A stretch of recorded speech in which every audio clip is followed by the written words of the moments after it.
ay samahan nyo naman kami ni Mengay Vlogeristeris na magpa-brace. Bale, ang una nga namin ginawa ay nagpunta muna kami dito sa clinic na to para magpa-x-ray. Kung hindi nyo nga pala napapansin, ang ngipin ko nga pala ay bali-bali ko. Kaya nga pumasok na si Mengay Vlogeristeris para i-x-ray at ako naman yung sumunod. Fast forward nga, pagkatapos namin ma-x-ray ay dumiretso na rin kami dito sa may BHM Clinic, dito sa may Malolos. Balita kasi namin, nandito daw yung isa sa pinakamagaling na doktor na nagbe-brace. Bali, located nga to sa MacArthur, Bulihan, Malolos City. O, kung nagugulahan kayo, alam nyo ba yung Malolos Food Park? O, dun lang sa may tapat, pagka nasiraan kayo ng ngipin habang kumakain, dumiretso na kayo agad dito sa may BHM Clinic.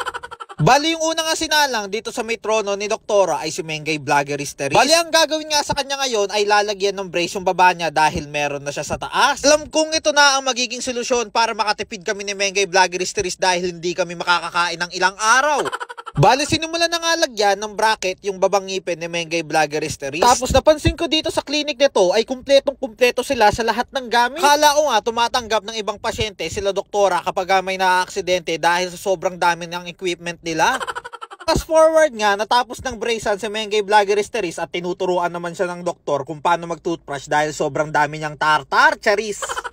Hindi, ganyan lang talaga si Doc. Ini-ensure niya lang na tama yung gagawin mo para hindi agad masira yung brace mo. Fast forward nga, pagkatapos ng Mengay Vlogeristeris ay ako naman ang pinahiga sa trono ni Doktora. Share ko lang pala sa inyo dati ay naka-brace na ako pero hindi ko afford kaya pinatanggal ko na rin muna. Kaya nga nung medyo naka-LL na ako sa buhay ay nagpakabit na ulit ako para maayos tong zigzag kong ngipin.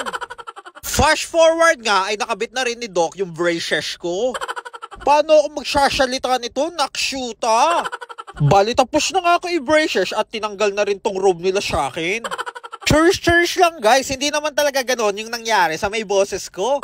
Kaya kung gusto nyo magpaayos ng ngipin ay pumunta na rin kayo dito sa may BHM at magkakaroon pa kayo ng baby. Nakshoot ha! Gusto nyo ba magkapera habang nasa bahay lang? I-download nyo na rin tong Super Game. Tuturuan ko rin pala kayo kung paano mag-register. Pindutin nyo lang yung register at ilagay nyo yung phone number nyo. Pagkalagay nyo nga ng phone number ay ilagay nyo na rin yung password na gusto nyo. Pindutin nyo lang yung send OTP sa may gilid at pwede na kayo magsimula maglaro. Sobrang daming pamimilian ng laro dito katulad ng Dragon and Tiger, Mines at iba pa. Pinaka-paboritong laruin ko nga dito ay yung Dragon and Tiger kasi mamimili ka lang kung Dragon o Tiger ang tatama. Bali, pinili ko nga yung Dragon kasi ganyan magalit si Mengay Vlogeristeris. At sa isang pindot lang ay may panglibre na nga ako kay Mengay. At sinubukan ko naman yung bagong laro nila, ito naman yung Mines. Dito nga ay pipindot-pindot ka lang at dapat hindi mo tamaan yung bomba. Kada pindot mo naman dito ay nata-times yung pera mo sa times 3, times 4 hanggang times 12. Grabe, sobrang dali nga laruin nito. Nakapag-cash out na naman ako. Tuturuan ko naman kayo kung paano mag-withdraw. Pindutin nyo lang yung withdraw sa may baba at ilagay nyo yung napalanunan nyo doon sa may withdraw amount. Tapos ilagay nyo lang yung GCash number nyo at isend nyo yung OTP. Tapos makaka-receive kayo and then mawi-withdraw nyo na yung pera ninyo. Kaya ano pang iniintay ninyo? Mag-download na rin kayo ng Super Game.